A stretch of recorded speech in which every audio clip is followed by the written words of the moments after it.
What is going on, you guys? Welcome back. In the last video, we got the interior of the S13 completely dialed in with all the factory trim, panels, carpeting, everything is finalized. And that means today is a day that I've been waiting for so long. Yes, we're installing these Bride Zeta IIs into the S13 finally, so let's get into it. So I've had these Zeta IIs sitting around for probably at least 2 months now. And the story behind these is I was really unsure of what seats I wanted to put in the S13 initially. I'd been thinking about a couple reclinable options, thought about doing a 180SX interior, but then I saw these pop up on Instagram. Someone was selling these and they were just in too good of condition to pass up. These are one of my favorite old school bucket seats and they're just so period correct and perfect for this car. I really cannot wait to get these put in the car and see how they look. I have been dying to see these in the car since the day I got them. So this has been a long time coming. Now to go along with the Bride Zeta IIs, we've got a quick release steering wheel. Now originally I wasn't planning on doing a quick release in this car, but the moment that I decided to do buckets kind of changed that plan. And we're gonna be doing complete quick release setup. So when I initially bought this hub, I bought the non-short version, thinking that I was gonna have a steering wheel fixed to it. With this being a flat style steering wheel, it may all work out because I have pretty long legs. So we'll see if I need to switch to a shorter hub. But we've got this Worksbell limited edition quick release that we're going to be using in the car along with the Nardi steering wheel. So this is black with a white stitch. It's going to look really good with those Bride Zeta IIs. This is a 330 millimeter, so on the smaller side. Definitely curious to see how this looks in the car. And then we're going to be using bride rails to mount these seats to the car. So these are the FGs. These are two separate rails versus some that have one connection across, or in some cases two connections across, and it's like a fixed square. This allows you to sit as low as possible in the car, which I need because I'm 6'2" and don't want to be hitting my head on the roof of this thing. So there's the recipe. There's not much left to do, but just start getting to it. So we need to mount these brackets that go up here and hold the seats to the rails, get everything bolted in place with the hardware provided to us, get the seatbelt buckle attached to it, and then start looking at putting them on the seat.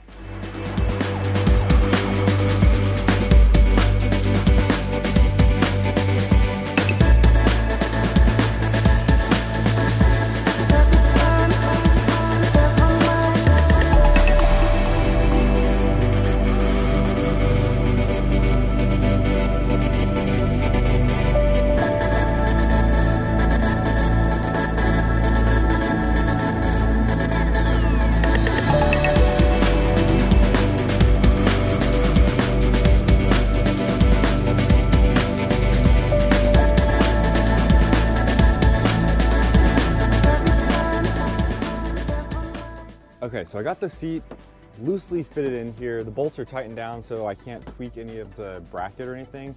I'm gonna sit in the car for the first time and see how the seat position feels and if we need to adjust anything. And before we adjust anything, I'll probably wanna put the steering wheel on so I can see like exactly where that steering position is, but let's hop in. Oh, it's such a trip sitting in this car for the first time. Oh, it's so crazy.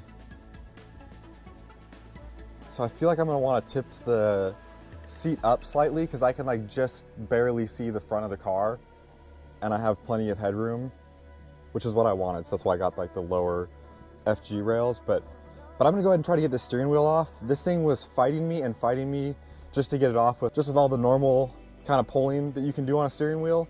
And I definitely don't want to damage anything in the wheel. So I ended up buying a steering wheel puller. I'm gonna start working on getting this off so we can see where the steering wheel is and then make final seat adjustments for the driver's side, because I'm going to want to match it on the passenger side just so that the seats look the same.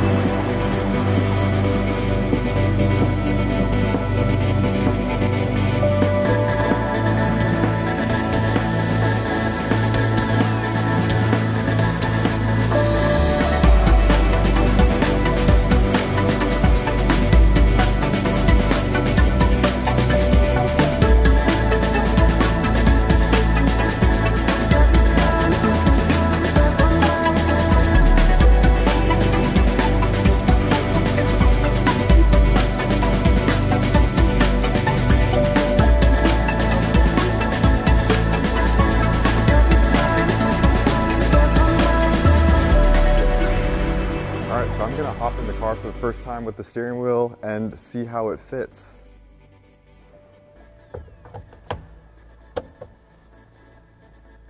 Man, that is almost perfect as it is. I just feel like I might want to sit up a little higher. It's hard to tell. I'll probably leave it where it is for now because that is damn near perfect seating position with the steering wheel in that position there. And that comes off just like that. Everything's lined up. I really like the size of the 330 millimeter in here. I definitely was thinking about doing like a 350, but I think a 330 is perfect, which I know is a super common size in the S13. I'm kind of torn on if I want to run this ring or just put some different hardware on here, maybe like button head, like nicer looking hardware. Well, I guess that looks pretty cool. Let me know what you guys think down below if I should run this machined like metal ring that fits over it like that. But god damn, it is so wild to be sitting in this car and to fit so well. Oh my god, I'm so happy with the setup.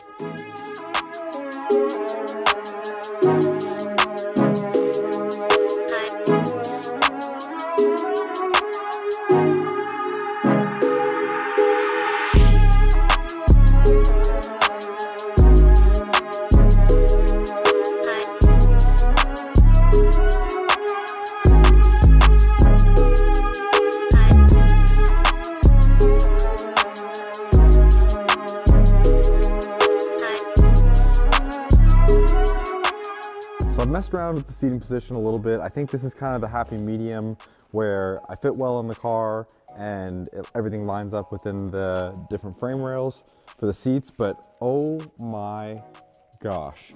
The transformation this car has made in this video is absolutely insane. I am tripping out seeing an interior in this car this complete. And I think we gotta add one final detail and throw the floor mats in just to get a taste of what everything looks like all in here. Okay, not to be dramatic, but the floor mats just put this completely over the top in the best way possible. This interior looks so freaking good. Let me take you around to the other side real quick.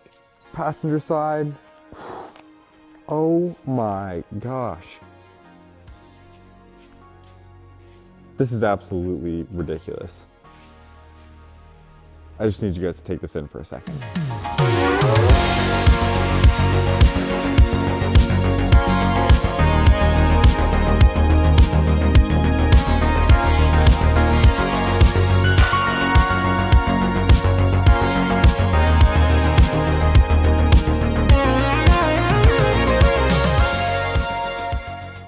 Man, this interior is just too perfect, and it's made such a big transformation in this video.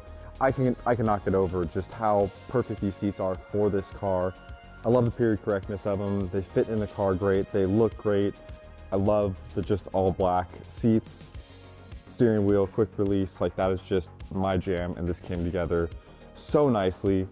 Oh my God, this just gives me so much motivation, and I'm so excited to drive this car and enjoy it and just keep working on this build and creating content for you guys. This is so motivating. I can't even begin to tell you guys. So the last thing we have to do for the interior is get the door cards back on. Before we do the door cards, there's a couple other things that we need to do as well. I want to recreate the factory sheeting that's on here that seals anything from outside getting into the cabin here. So I picked up this 6mm plastic sheeting, which I'll cut down to size and then have butyl tape to seal it. So this will just go around the perimeter of the inside of the door, just like it did from the factory. So we'll keep everything sealed.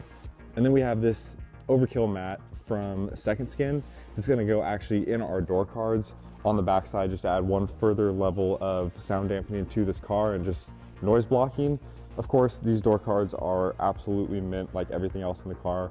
They're in the plastic bags, and I'm gonna keep them in the plastic bags until we start working on this in the next video. But I am super excited with the progress we made on this thing today, and just so motivated to keep grinding this build out and making this car the best it possibly can be.